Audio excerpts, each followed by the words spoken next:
Hello, y'all. Welcome back to We Don't Camp and happy holidays. Christmas is only a couple of days away. And that got me to thinking, what is it that I want to do as part of my New Year's resolution? Well, I still don't know what the heck I want to do, but what I want to suggest to you is that you find a chance to bring some green space into your life for 2024. So, what exactly is green space? Well, green space is a forested area, a wooded area, a park, anywhere where you have green things, grass, trees, etc. And in this video, I'm going to show you some of the benefits of spending time in the outdoors and how it may help improve your life. So, here we go, y'all.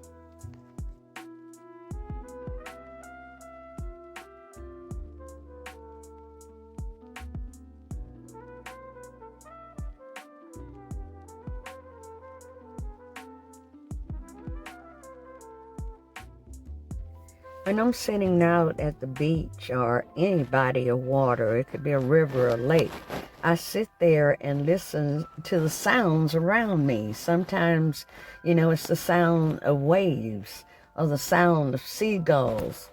Sometimes, I can hear the trickling in the water, in a river or something in a stream or something.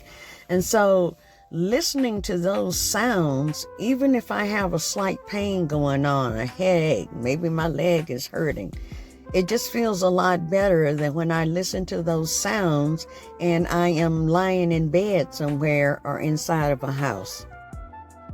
Being out in nature, whether hiking, swimming, or canoeing, increases the immune system, which in turn helps to fight diseases.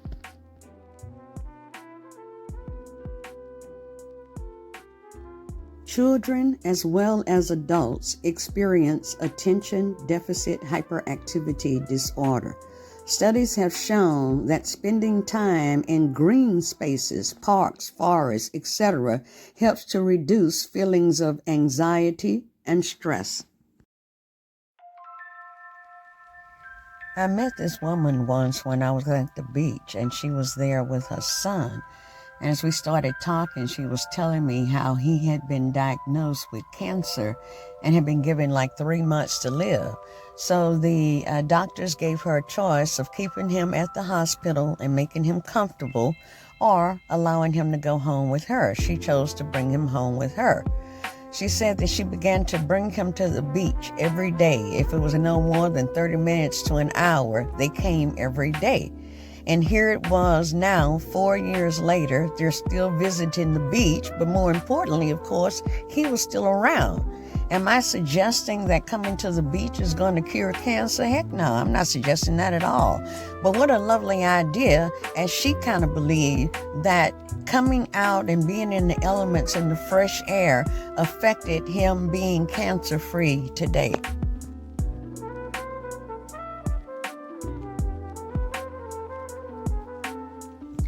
So what I'm getting ready to say, if you want complete facts about it, you're going to have to look it up on Google.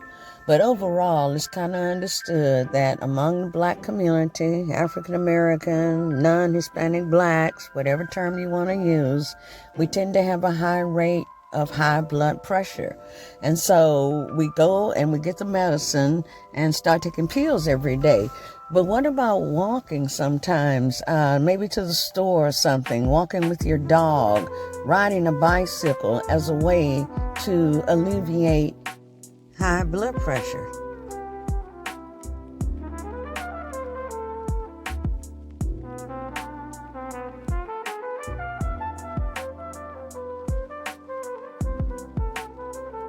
There is a book titled The Bell Jar by Sylvia Plath, and it talks about this really talented woman who is struggling with mental illnesses and thoughts of suicide. But one of the lines that she has in the book, as she's struggling with all of these different emotions, is this. She says, "I felt my lungs inflate with the onrush of scenery, air, mountains, trees, people. I thought, this is what it is to be happy." So basically, being out in the green space brought happiness to a person who was considering suicide.